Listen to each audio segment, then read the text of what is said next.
The following audio-supported podcast is intended for informational and educational purposes only and is not intended as medical advice. Please speak with your healthcare professional before making any treatment decisions. The guests on today's show were paid to participate in this podcast. Welcome back to Just Listen, Voices of PK Deficiency. I'm your host, Dr. Rachel Grace. Sending genetic tests and interpreting the results are not straightforward, even for clinicians, because genetic variants are common, and whether these are meaningful changes isn't always clear. Many conditions like Pyruvate Kinase Deficiency are diagnosed with genetic testing, and so it's critical to understand the results. We're fortunate today to have Claire Egan joining today's podcast. Claire is a senior genetic counselor with InformedDNA. She graduated from St. Lawrence College and has a master's in human genetics. She has extensive experience in pediatrics and in adult genetics and counsels patients with Pyruvate Kinase Deficiency. I'm looking forward to today's discussion to better understand the role of genetic testing in Pyruvate Kinase Deficiency and interpretation of the results. Claire, thank you so much for joining us today. I thought we could start by talking a little bit about you and what made you become interested in becoming a genetic counselor. First of all, thanks for having me. It's always a pleasure to get to talk with someone else who works in genetics or with genetic conditions, and I'm happy to be here to help share some information about what we do as genetic counsellors in this field. What made me become a genetic counsellor? Over the course of my life, I never realised it, but there were a couple of incidences where I now, looking back, I know were potentially genetic conditions. My maternal grandmother, had a diagnosis of very early onset dementia, diagnosed at 49. That was obviously a challenge in the family. And I had a very good friend back in my home country of Scotland who had a daughter who was diagnosed with neonatal Marfan syndrome, very severe form of Marfan syndrome. And that had a big impact on my very close friend and everyone who knows him. And fast forward throughout my life, I had a couple of careers, one in industry and one in academia in the United States as an analytical chemist. And I went back to grad school to do some extra studies. And I stumbled upon genetics as a degree option, which I fell in love with. And it was during that time I heard a lecture from a genetic counsellor, a program director, and she described genetic counselling to me. And I literally sat in the lecture theatre. I had an Oprah moment, and I said, that's what I'm going to do for the rest of my life. It was a light bulb moment. And so I pursued genetic counselling at that point thereafter. And I've been doing this for about 12 years now. That's great. And then how do you feel like your background in chemistry has enriched your experience as a genetic counselor and added to how you think about patients and their families? How I think about patients, yeah. It's a very people-oriented person. I always say it drives my husband crazy, but I always say it, that strangers are just your next best friend that you haven't said hello to yet. So I'm always out there saying hi to people, getting involved in people's business when I shouldn't, just in general. But in terms of the chemistry background, when I first started pursuing biology as a potential career and I was doing biology studies, it just blew my mind having had the chemistry background. So these molecules and everything in the world is made up of molecules. I would sometimes sit in a lecture and look at my hand and try and think about, my hand's made up of cells, and within these cells there's these molecules, and all these molecules are doing these different things every millisecond of every day. And it blew my mind how amazing humans are when we start thinking about it at the the cellular and then the molecular level. And so the chemistry background, biology made me put chemistry into context, and it gave chemistry a purpose and a reason, and okay, this makes sense. This actually made me realize just how amazing organisms, but human beings are in general, and how helping someone understand what's going on in their body at the cellular and at the molecular level can change how they think about themselves or their disease that they have. And it can be quite empowering. I think genetics can be so overwhelming for patients and families, or the idea of genetic testing and even seeing genetic results. And that's such a key part of your role as a genetic counselor in terms of helping families to understand why genetic testing is needed and how to interpret the results. Let's turn a little bit to the genetics of PK deficiency. Can you explain to the listeners what are the genetics behind PK deficiency? Sure. So the way I start any conversation with any family, and as you say, it can be very overwhelming, this thought and concept. So I like to take the conversation back and frame it and then come back into the specific disorder or the specific gene. And I always frame our conversations with, as humans, all of us, we all have about 20,000 genes in almost every cell in our bodies. And the way I tend to think of a gene really is like a genetic instruction. It's an instruction. We all have this blueprint set of instructions that tell us everything about ourselves. We have genes that tell us our eye color or our hair color or how tall we grow. There's thousands of genes that tell the brain how to grow and develop and do its job, or the bones, or the red blood cells. And all the genes that we have in our bodies, for the most part, we have 2 copies of them. We have inherited one that came along in the egg cell from mom and one that came along in the sperm cell from dad. So we're each uniquely made up, half from mom and half from dad. 2 copies of all of our genes. Now, with PK deficiency, that one gene, that one genetic instruction, that plays a role in how our bodies break down sugars. But our bodies break down sugars because we need that process to happen so that we have energy. And the cells in our bodies need energy. And the gene that's involved in PK deficiency, the name of that one gene, that one genetic instruction, PKLR, is involved in the process of the breaking down of the sugars to provide the cells with energy. When the PKLR gene is not working properly, when it's not doing its job as well as it's supposed to, we don't get the energy produced as well as we need it to be. And what happens is the red blood cells don't get enough energy to do their job, and so they become dehydrated and they break down prematurely or early when they're not supposed to. They haven't quite done their jobs yet, and so we have a loss of the red blood cells, and someone can have anemia because that gene is not working properly the way it's supposed to. When you describe the inheritance pattern of PK deficiency, how would you explain it to families in terms of what you had described about the coming from each parent? Mom and dad, each parent, right? So as I said, we all have 2 copies of all of the almost 20,000 genes that we have. Genetic conditions are inherited in different ways, and sometimes we have to only have 1 copy of a gene not working for someone to have symptoms of the condition. With PK deficiency, we have to have both copies of the gene not working. So the copy we inherit from mom doesn't work properly, and the copy we inherit from dad doesn't work properly. So it's what we call an autosomal recessive condition. Recessive meaning we have to have both copies of the gene not working for us to have symptoms of the condition. Agios is a biopharmaceutical company that's fueled by connections with patient communities, professionals, partners, and each other. Building on these connections and the company's unmatched leadership in the field of cellular metabolism, Agios is pioneering therapies of genetically defined diseases, a broad group of rare and more common diseases that are typically severe and life-threatening. Near term, Agios is focusing on advancing a clinical pipeline of medicines for hereditary hemolytic anemias. To learn more about PK deficiency, visit knowpkdeficiency.com. That's KNOWPKdeficiency.com.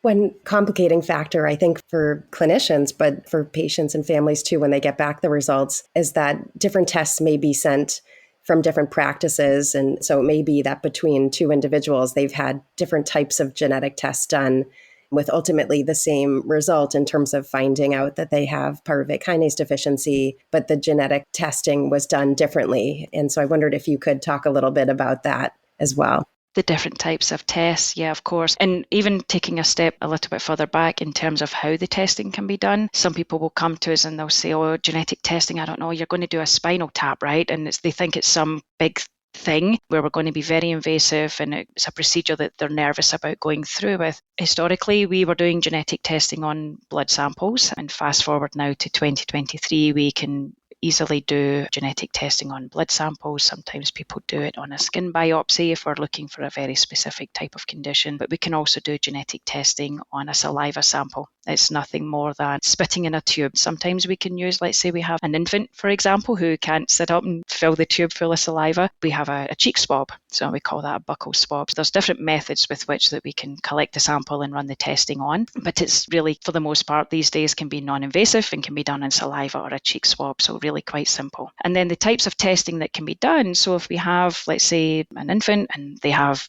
hemolytic anemia. They have anemia, the red blood cells are breaking down prematurely before they're supposed to, and we're not really sure exactly why that's happening. Maybe there is a panel test that we would run, and a genetic panel is where we're looking at many genes, through the one test. And all of those genes would have a role to play in different kinds of hemolytic anemias. So there's panel testing, and then we have single gene testing. So let's say we know that PK deficiencies in the family or the person's clinical presentations, it's all pointing towards PK deficiency. We would run single gene testing, only looking at the one gene, the PKLR gene. And then if we know of the PKLR specific genetic change that's in the family, maybe someone has the condition, we've run testing in them before and we know exactly what we're looking for, other families can do what we call single site testing. So they're not only just looking at the PKLR gene itself, but they're zooming in the exact position in the gene where there's a specific known genetic change. And there's other testing that can be done. So that's the 3 types of testing we would use to diagnose someone or do testing in other family members.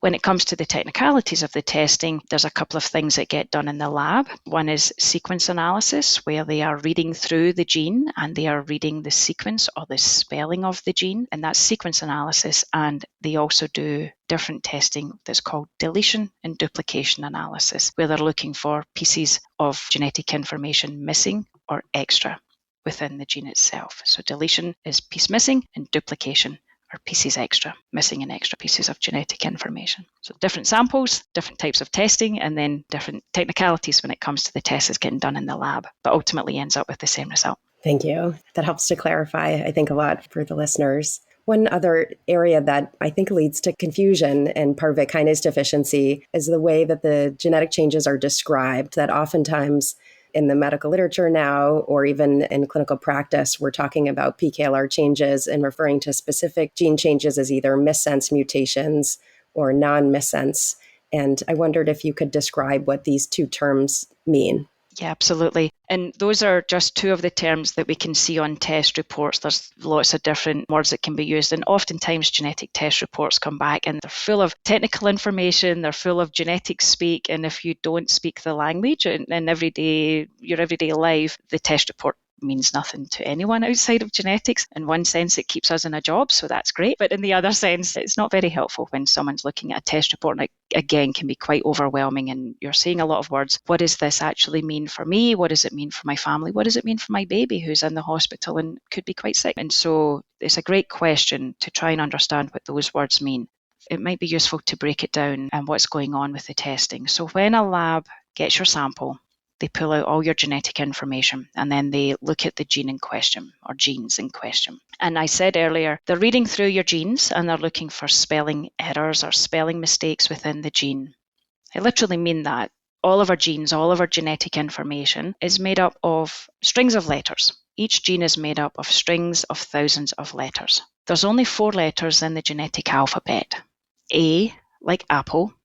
And I always say that because apparently I say my A's like E's. So A, like apple, C, T, and G. So there's 4 letters in our genetic alphabet, and each of our 20,000 genes are made up of strings of those letters in different combinations. So the lab takes a sample, pulls out the PKLR gene, and they start reading through it. And they're reading through it, comparing someone's gene spelling to a typical or reference spelling of the gene. A, G, C, T, G, A, C, however the person's gene is spelled. If we think about the spelling of a gene as just being like a sentence, a basic sentence, the grey cat ran down the hall. That's just the spelling of a gene.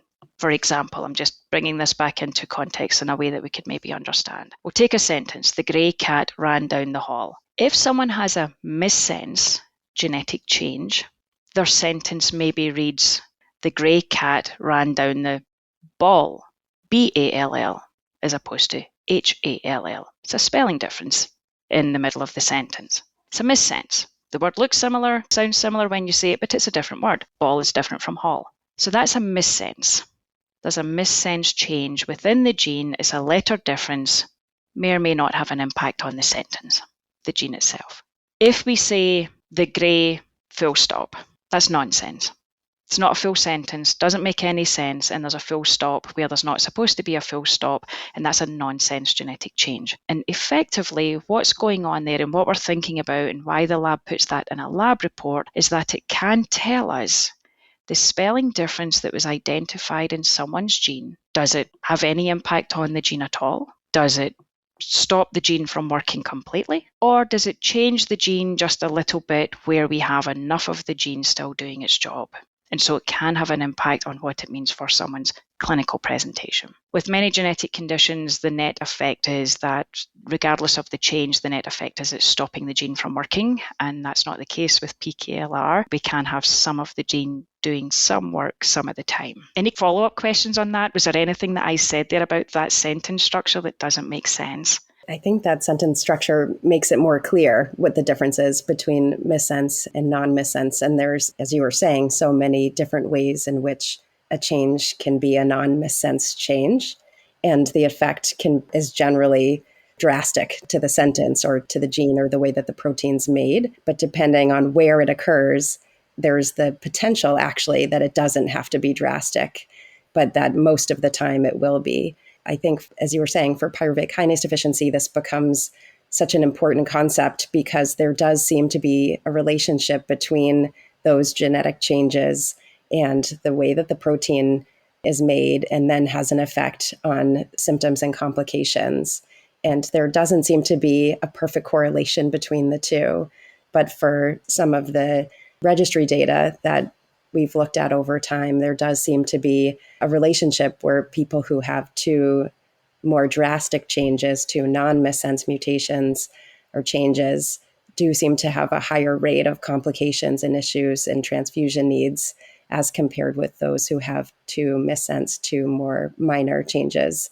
So there is a relationship, but it's just not purely predictive for individual people. So I think that's where there's been so much interest in people knowing what kind of mutations do I have, not just that I have PK deficiency, but what is my genetic makeup. You're absolutely right. And you're probably very aware of a study that came out in 2020. It was a reasonable size study looking at 257 patients, and they showed that very thing where people with two non-missense seem to have more severe presentation or more clinical implications. Absolutely. And one way to think about a missense, if we go back to that, the sentence, the grey cat ran down the hall. The missense example I gave you was the grey cat ran down the ball. It doesn't really make much sense, right? That sentence doesn't make any sense. So if that was the gene and that was the change, then it would have some issues. The gene probably wouldn't work very well. If we instead use the example of the grey cat ran down the hall, grey being spelled Gray, versus the grey cat ran down the hall, grey being spelled Grey, to me they both spell grey, coming from where I come from, and that sentence makes perfect sense. And so that may not be as detrimental, as problem-causing to the gene as the grey cat ran down the ball. Problematic. That makes sense. I think, too, the interest in the genetic change specifically between missense and non-missense is of interest to parents of young babies getting a new diagnosis. What does this exact genetic change mean? Or what do we know about other children or adults who have this exact genetic change in terms of any issues that they've faced over their lifetime? Where there's been new interest in what the genetic changes are is that it impacts some clinical trial eligibility for PK activators, and also seems to impact the likelihood of a PK activator having a positive effect on hemoglobin, on anemia, and red cell breakdown. And so there's interest in that way too, in terms of thinking about treatments for pyruvate kinase deficiency, that there does seem to be a relationship between the kind of genetic change somebody has and the likelihood of having an effect from a PK activator in particular. And it's everything that you just said there. It's not only what is the exact genetic change, can I find this out? And some people, they seem in some sense to get hung up on what is my exact genetic change or my child's genetic change. It leads to the bigger question of why are we doing genetic testing? If someone has a clinical diagnosis of pyruvate kinase deficiency, why do we need to run a genetic test? And you said it yourself, it may indeed open doors for the possibility of a clinical trial, and then knowing the exact genetic change could lead to that door being opened. But it can also lead to giving someone, we're learning all the time, as you know, through different studies that we're learning and our knowledge is expanding, understanding what do each of these genetic changes actually mean for a person, and can we provide someone with a potential prognosis? What will their symptoms look like? This condition, as the listeners probably know, it's very variable. Whether someone has one transfusion, no transfusions, multiple transfusions, mild anemia, fatigue, it can be very variable and it can be very hard, especially when we have children in the clinic who are so young and parents are really hungry and desperate for answers. We can't always give them a prognosis. I often say your child will show us what they're going to do, what their specific issues will be with their genetic change. And I always try and make it big picture and make it more global, in that there's nothing more personal than your genes. It's what makes you exactly who you are. And some way I think about is all being genetically perfect in our own unique way. And sometimes when genes are not working properly, it causes clinical issues and can have clinical manifestations or symptoms, and we're not always able to predict what those will be. And that goes for even if we do know the specific genetic changes, their child will show us what they need and when they need it. I agree with what you're saying, that we know there's a lot of variability even in two people who have the same genetic change. So we know that it isn't a perfect correlation, and between two siblings who have the exact same genetic explanation for why they have PK deficiency can sometimes have a very different clinical picture in terms of what symptoms they have and how they're managed and what kinds of complications they've had. So it's clear that the genetic explanation isn't the full answer or explanation for what's to come, and that there's more to it for each individual person. And that, as you're saying, the young child will tell us what kinds of symptoms or issues they're going to have and how they maybe need to be managed. One of the reasons that may be the case where we're seeing variability even between two siblings is that this is one gene out of 20,000 genes. We know nothing of their other 19,999 genes that make up who they are, and all of those genes are working in different pathways at different times in different combinations.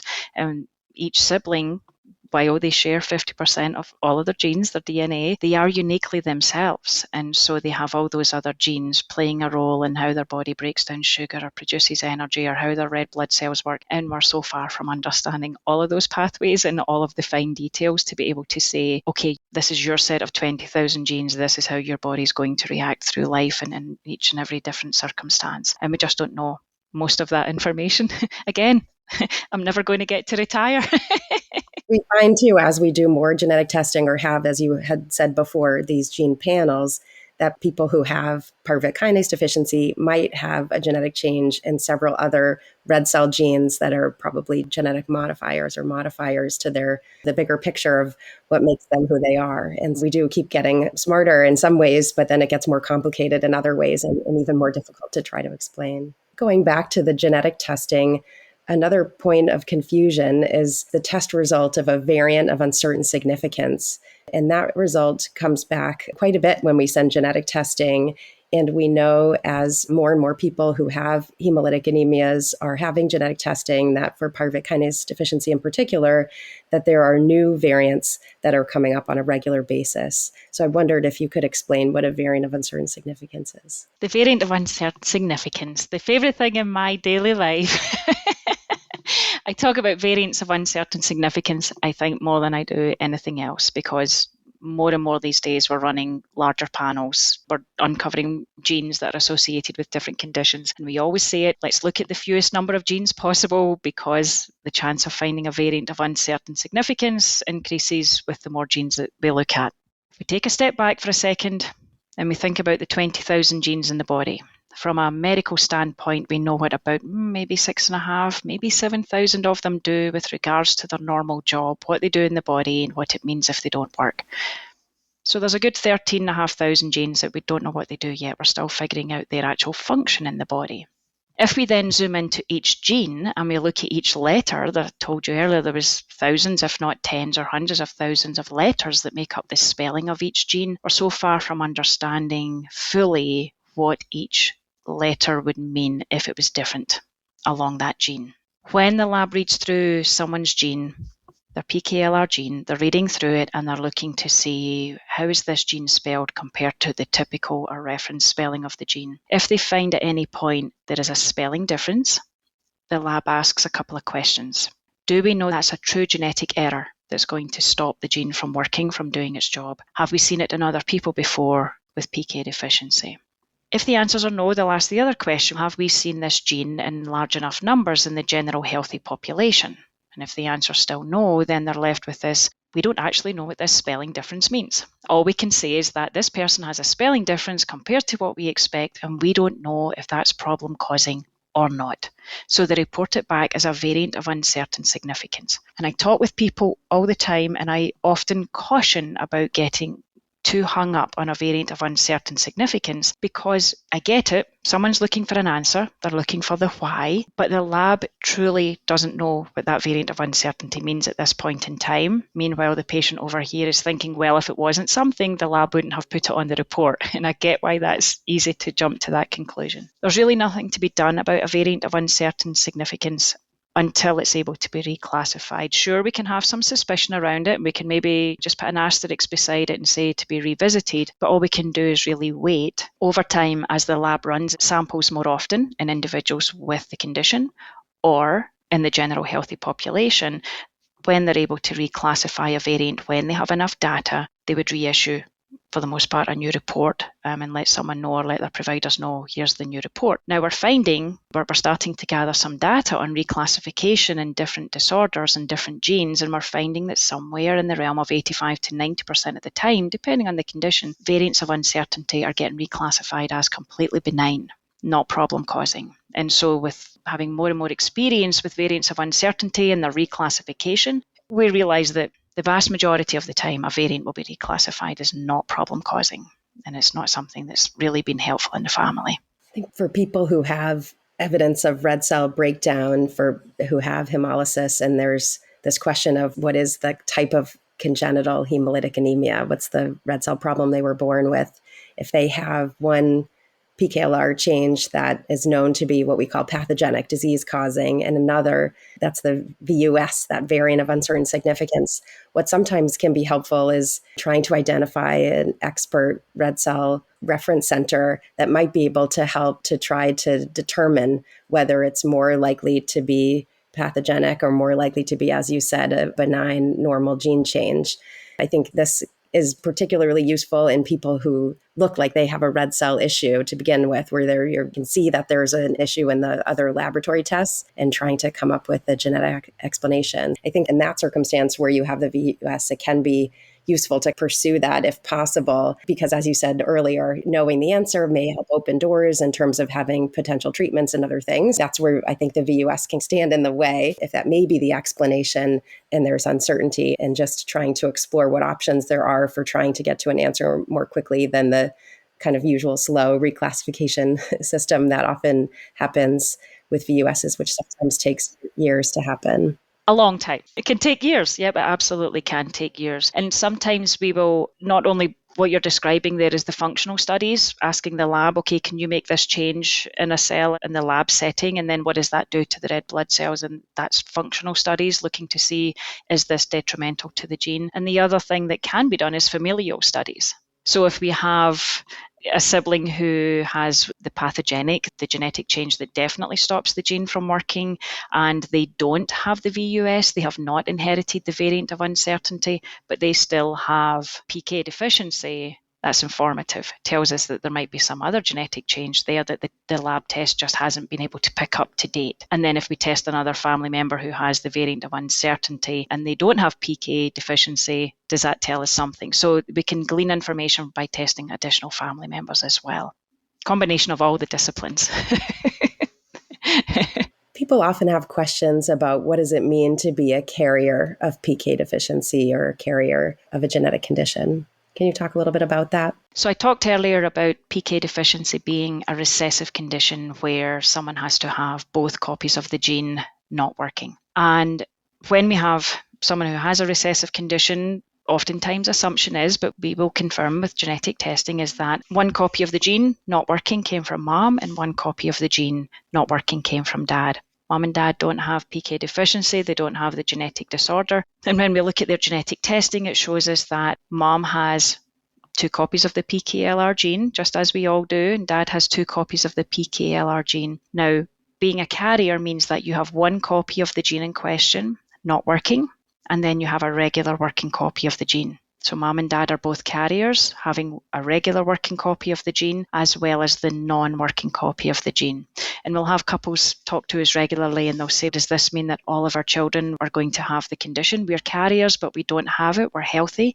Having that regular working copy of the gene is enough to keep them healthy and not have the disease or the condition. And they're concerned that each pregnancy they have, they're going to pass on that non-working copy. When we have two carriers of any recessive condition, there's four possibilities in any pregnancy. And if we think about it, one possibility or one out of the four is where mom passes on the regular working copy of the gene, dad passes on the regular working copy of the gene. That pregnancy, that child does not have the condition and they are not a carrier. So there's one out of four possibilities, 25%. Another one out of four option when they're having a pregnancy is where mom passes on the non-working copy and dad passes on the non-working copy. That pregnancy will have the condition. The pregnancy has inherited two non-working copies of the gene, so that's one out of four or 25%. And then the other two options, the other two possibilities out of four is where either mom passes on working and dad passes on non-working, or mom passes on non-working and dad passes on working. So we have two possibilities out of the four, or 50% chance the pregnancy would be a carrier, not have the condition, either like mom or like dad. Does that make sense? That makes sense. I've recently heard conversations between people where a question came up around carriers having findings consistent with anemia or fatigue, people who carry one gene change for pyruvate kinase deficiency. And I would just clarify that people who are carriers for pyruvate kinase deficiency, so who have just one PKLR change, have low PK enzyme activity. So that would come up as a low test on screening, but that all other red cell tests would be normal. So that if somebody has anemia or signs of red cell breakdown or fatigue, those would not be associated with being a carrier for pyruvate kinase deficiency. And so other diagnoses should be looked into for that person. That isn't an explanation for that. The other piece of being a carrier is that you have that important component of having a low pyruvate kinase activity. And so when people have that test result, that's an important indication for genetic testing, that you can't tell the difference between somebody who's a carrier for pyruvate kinase deficiency by enzyme testing versus somebody who has the condition. Of course, there's all the other lab results and findings that might come with pyruvate kinase deficiency that helps you to tell the difference between a carrier who wouldn't have any of those findings and someone who has the disease. But that's an important reason to have genetic testing if you have a low enzyme activity, because it helps you to know the difference between being a carrier, of course, and having the condition. And then also knowing if someone is a carrier, it can help with reproductive decision making, or just understanding, what does this mean? Let's say one partner has PK deficiency, so they have two copies of the gene not working. Understanding if the other partner is a carrier helps understand, what does this mean for any children that we may have? So I talked earlier about two parents being carriers and the chances that they would have a child with PK deficiency. When we have someone who has PK deficiency, both copies of their PKLR gene, they don't work. Both copies of them don't work. So any pregnancy they have or contribute to, that's what they will pass on, a non-working copy of the PKLR gene. And so by understanding if their partner is a carrier, if they are, then any pregnancy between those two people, 50% of them would have the condition PK deficiency, and 50% would be carriers. People who have PK deficiency who are doing family planning wonder whether their partner should be screened for being a carrier, given that PK deficiency is rare. Is that something that you would recommend? And some people say to me, oh, my family member has this condition and my partner should have testing. And I hear the word should oftentimes in the clinic. And my personal opinion is that no one has to do genetic testing ever. It's entirely up to yourself. There's nothing more personal than our genetic information. And so it's entirely up to you if you want to find out what your genes look like. And it's about, what does the test result mean for you and how does that influence any decisions that you make? And my role in all of that is to help you get to a place of, is this something I want to do or not, when I have all of the facts and what this would mean for me. And so if someone has PK deficiency and their partner want to find out that the partner is a carrier, helps them understand the chance their child would have the condition, that's absolutely fine, and we'll gladly talk about that and help them coordinate it. If someone says, I don't want to know, doesn't matter to me, it's not going to change a single thing, then maybe we don't do testing. But from a medical and clinical standpoint, if you want information, then yes, testing would be indicated or recommended for a partner so they understood their risks and chance. I don't really like the word risk, but chance of having a child with the condition or not. And just to clarify again, because I've seen patients where they have pyruvate kinase deficiency and then say to me, I don't want to have children because they'll have pyruvate kinase deficiency.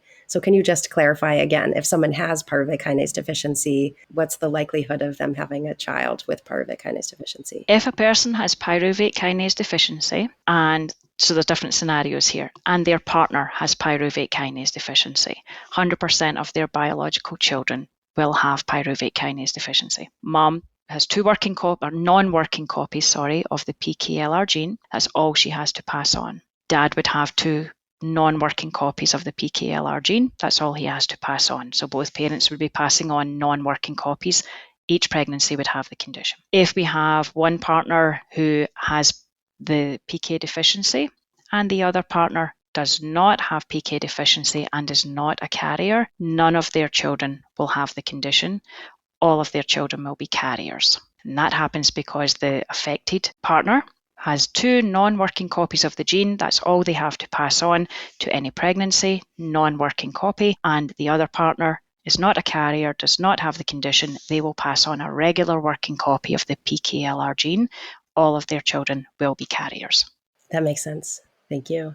You were talking about how important it is for someone to make their own decision about genetic testing and that it's always a choice. Can you talk a little bit about who finds out the results of someone's genetic tests? It's a good question. A genetic test, a clinical genetic test, is like any other test in medicine. It's a clinical test. It's part of someone's medical record and it's protected, private health, protected information under HIPAA. And so the patient receives the information and any other healthcare provider that they would like certainly the ordering provider, but any other provider that they would like the result to be shared with their patient's permission, they would have access to the test result. And it leads on to that. I get the question regularly where people say, who has access to that, my medical record, and will that influence my insurance? Can I be discriminated against? If I just show mild anemia, do I just leave that in my medical record? Why would I add a genetic test in there that shows something that could be detrimental to me or may lose my insurance? That's the big question. Will I lose my insurance?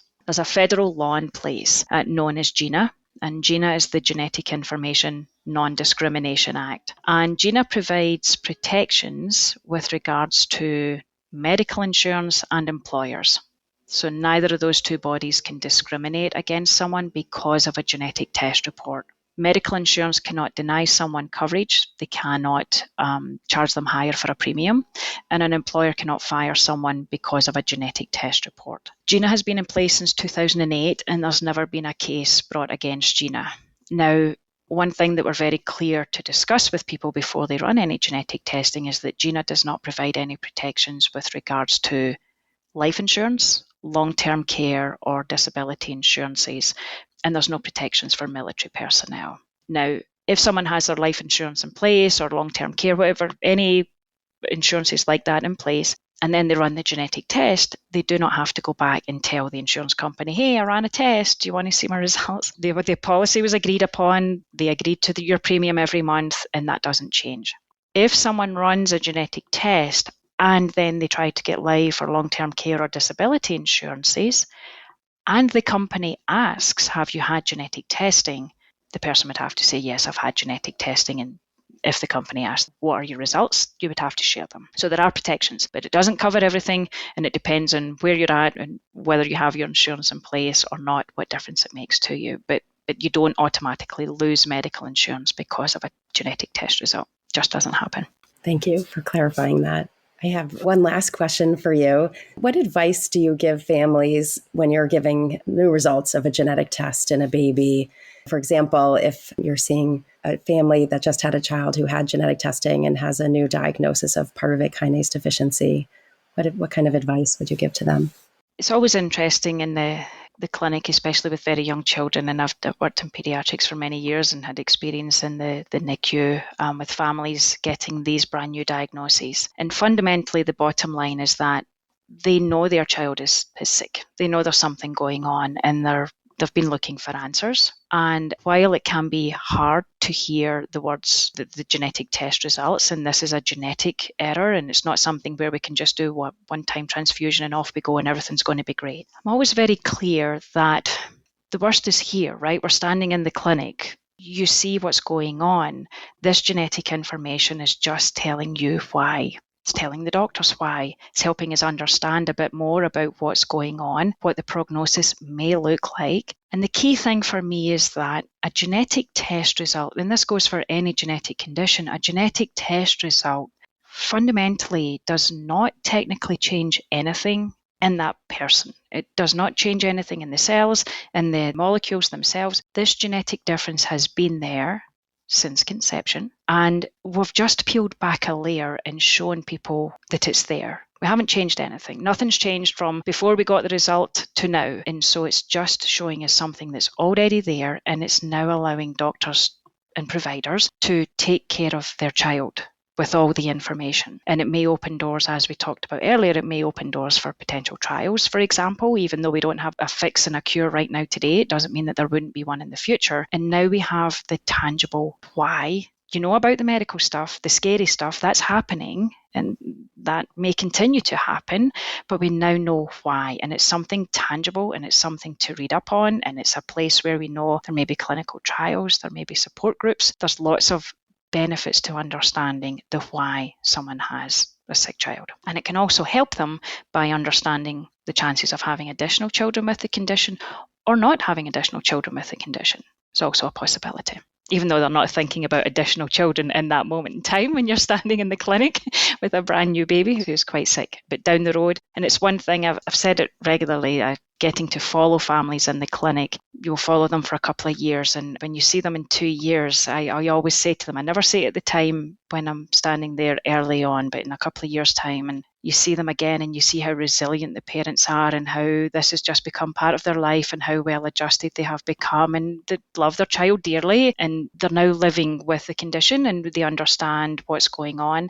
I always say to them in that moment early on, I wish I could say to you, look into this crystal ball. This will be you in 2 years' time. You're going to have so much resilience. You're going to have so much love for your child. And I know there's a lot of fear at this point in time. I never say it will be okay. It may never be okay for them. But when I do see that, I wish I could go back and show them in those early days just how okay it will be. Claire, I want to thank you so much for this conversation today and for clarifying the complexities of genetic testing and the genetics behind pyruvate kinase deficiency. I enjoyed this conversation, and I know that the listeners will too. Thank you so much. Thank you. Thanks for having me. Thanks for listening to Just Listen, Voices of Pyruvate Kinase Deficiency. Don't forget to hit that follow button in your favorite podcast app so you don't miss an episode. Share the show with members of the PK deficiency community. And if you'd like to learn more about PK deficiency and see what resources there are to support people impacted by PK deficiency, visit knowpkdeficiency.com. That is knowpkdeficiency.com. Thanks for listening. I'm Dr. Rachel Grace, and we look forward to talking with you again.